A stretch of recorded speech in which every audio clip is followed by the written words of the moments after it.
राधे राधे। सबका कल्याण हो।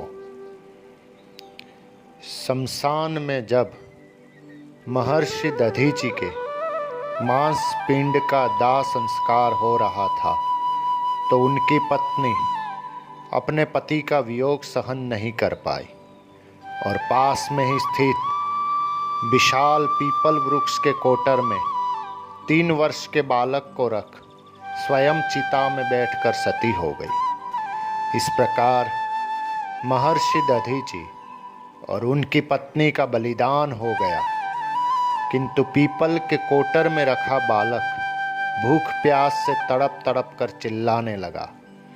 जब कोई वस्तु नहीं मिली तो कोटर में गिरे पीपल के फल को खाकर बड़ा होने लगा। कालांतर में पीपल के पत्तों और फलों को खाकर बालक का जीवन येन केन प्रकारेण सुरक्षित रहा। एक दिन देवर्षि नारद वहां से गुजरे। नारद जी ने पीपल के कोटर में बालक को देखकर उसका परिचय पूछा। नारद जी ने कहा, हे बालक, तुम कौन हो? बालक ने उत्तर दिया, यही तो मैं भी जानना चाहता हूँ। नारद जी ने फिर पूछा, तुम्हारे जनक कौन है? बालक का उत्तर, यही तो मैं जानना चाहता हूँ। तब नारद जी ने ध्यान धर कर देखा। नारद जी ने आश्चर्यचकित हो बताया कि हे बालक, तुम महान दानी महर्षि दधीचि के पुत्र हो। तुम्हारे पिता की अस्थियों का वज्र बनाकर ही देवताओं ने असुरों पर विजय पाई थी। नारद जी ने बताया कि तुम्हारे पिता दधीचि की मृत्यु मात्र 31 वर्ष की वय में ही हो गई थी। बालक ने पूछा, मेरे पिता की अकाल मृत्यु का कारण क्या था?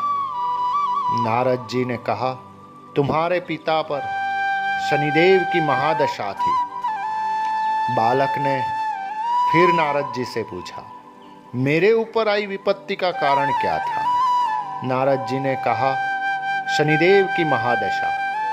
इतना बताकर देवर्षि नारद ने पीपल के पत्तों और फलों को खाकर जीने वाले बालक का नाम पिपलाद रखा और उसे दीक्षित किया। नारद जी के जाने के बाद बालक पिपलाद ने नारद जी के बताए अनुसार ब्रह्मा जी की घोर तपस्या कर उन्हें प्रसन्न किया।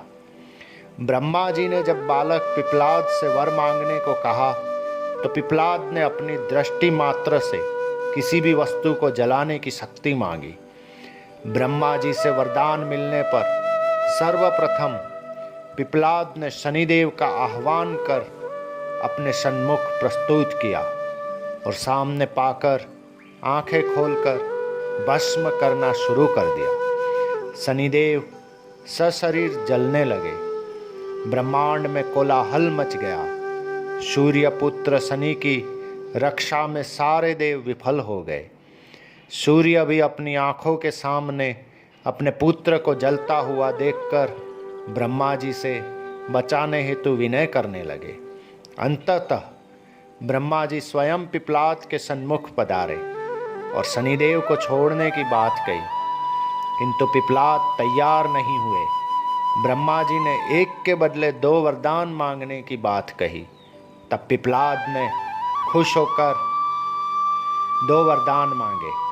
पहला, जन्म से 5 वर्ष तक किसी भी बालक की कुंडली में शनि का स्थान नहीं होगा, जिससे कोई और बालक मेरे जैसा अनाथ न हो। और दूसरा, मुझ अनाथ को शरण पीपल वृक्ष ने दी है, अतः जो भी व्यक्ति सूर्योदय के पूर्व पीपल वृक्ष पर जल चढ़ाएगा उस पर शनि की महादशा का असर नहीं होगा। ब्रह्मा जी ने तथास्तु कह वरदान दिया।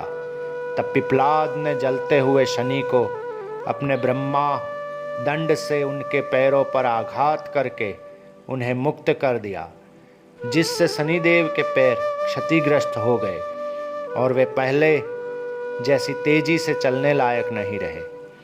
अतः तभी से शनि शनैश्चरति या शनैश्चर अर्थात जो धीरे चलता है वही शनैश्चर है कहलाए। और शनि आग में जलने के कारण उनकी काया काली और अंगभंग रूप में हो गई। संप्रति शनि की काली मूर्ति और पीपल वृक्ष की पूजा का यही धार्मिक हेतु है। राधे राधे।